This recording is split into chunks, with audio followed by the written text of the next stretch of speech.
Уур амьсгалын өөрчлөлтийн тухай анхдагч хуулийн төслийн олон нийтийн хэлэлцүүлэг төрийн ордонд боллоо.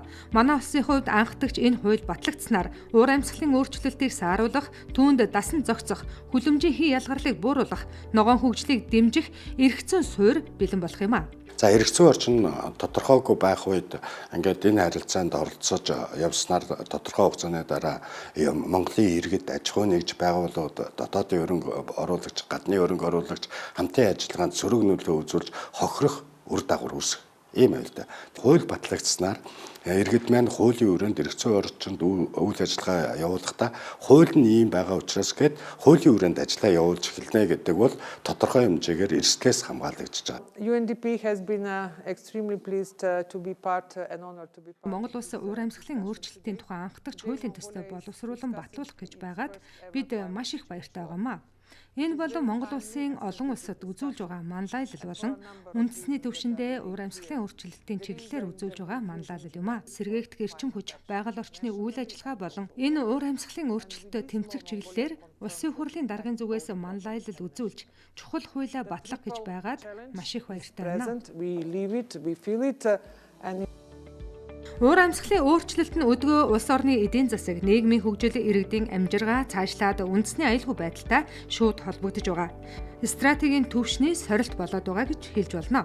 Улсын хурлаас Монгол улсын засгийн газарт бүтээгдэхүүний хараат байдлыг бууруулах тухай тогтоолыг баталж чиглэл өгсөн. Энэ хүрээнд өрхийн түвшинд нарны хавтан суурилуулахад дамждаг байсан 9-15 шат дамжлагыг 3 болгон цөөлж, хүлээлгийн хугацааг 6-аас 12 сар байсныг ажлын 11 өдөр болгон эрс бууруулсан юм.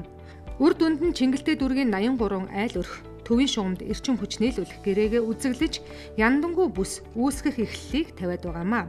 Орон нутгийн тухайд 100 мегавайт нартай аймаг сум санаачлагын хүрээнд 6 аймгийн төвд нарны станц батарей, хуримтлуурын систем байршуулах хамтын ажиллагааг эхлүүлээд байгаа билээ. Энэ нь эрчим хүчний суурилагдсан хүчин чадлыг 120 мегаваттаар нэмэгдүүлж тасалдалгүй хангамжийг бүрдүүлж байгаа гэж хэлж болно.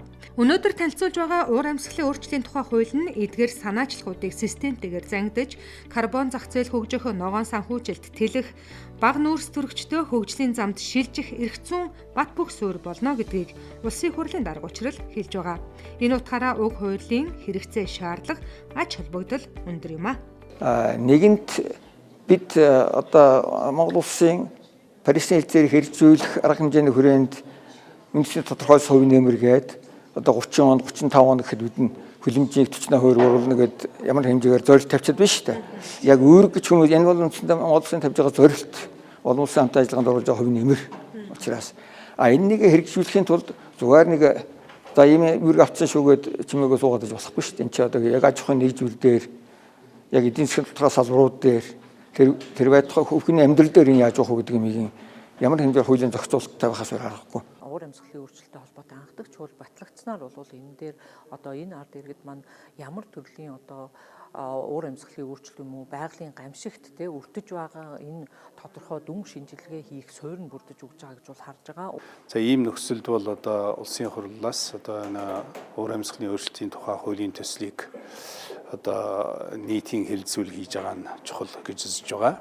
Уур амьсгалын өөрчлөлтийн тухай хууль батлагдсанаар дээрх санаачлага бодлогыг нэгтгэн зангидж, цаашид илүү системтэй үр дүндтэй хэрэгжүүлэх боломжийг бүрдүүлж байгааг улсын хурлын дарга учрал хэлж байна. Цаашид энэ хуулийн хүрээнд карбон зах зээл хөгжиж, ногоон санхүүжилт тэлж, уур амьсгал дээлтэй хөрөнгө оруулалт нэмэгдэнэ гэж тооцоолсон байгаа юм.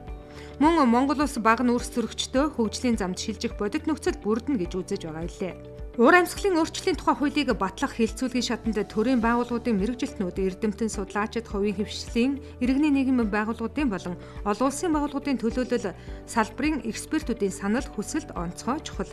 Энэ утгаараа өнөөдрийн хэлэлцүүлэг өндөр ач холбогдолтой өрөөгөөчтэй болж байгааг зохион байгуулагчдын зүгээс сайшааж байсан юм а. Уур амьсгалын өөрчлөлтийн тухай хууль одоо учрал даргын Улсын хурлын гишүүний бүрэн эрхийнхээ хүрээнд өргөн мэдүүлэх одоо байдлаар олон нийтийн хэлэлцүүлгээ шинжилсэн үйлдвэр дээр анх удаа хийж байгаамаа. Нийт одоо цахимаар 90 санал авлаа.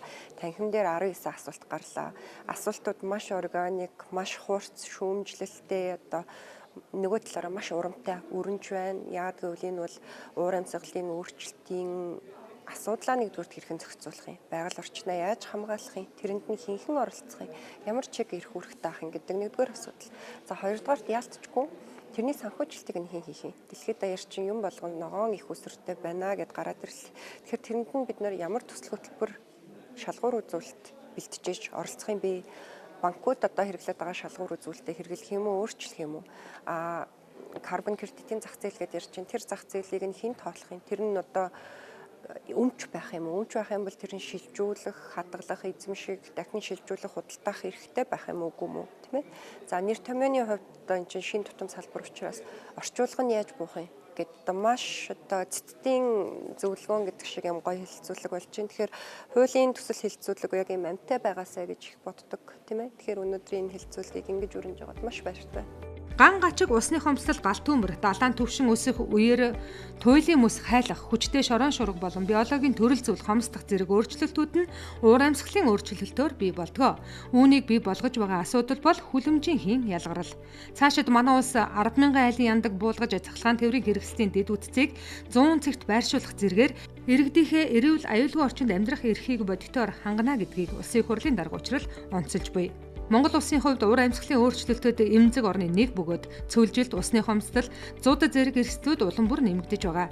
Иймээс хуулийн эрх зүйн орчин нь боловсронгуй болгож зохицуулах, арга хэмжээ авах, анхаарах, шийдэл боловсруулах онцгой чухал байгаа учраас уур амьсгалын өөрчлөлтийн тухай хуультай болох шаардлагатай юм а.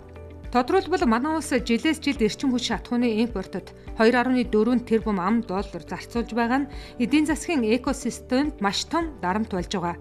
Эрчим хүчний хэрэглээ жилд 6-8% өсөж байгаа учраас илүү ухаалаг, ногоон шийдэл рүү шилжих цаг болсон. Ингэж уур амьсгалын өөрчлөлтийн сорилтыг даван туулж ирээдүйн хойч үедээ илүү тогтвортой, аюулгүй ногоон Монгол улсыг өвлүүлэхийн төлөө ажиллаж уур амьсгалын өөрчлөлтийн тухай хуулийг батлуулахад хүчин чармаалт гаргаж ажиллахаа улсын хурлын дарга учрал мөн зорилго болгосон байгаамаа.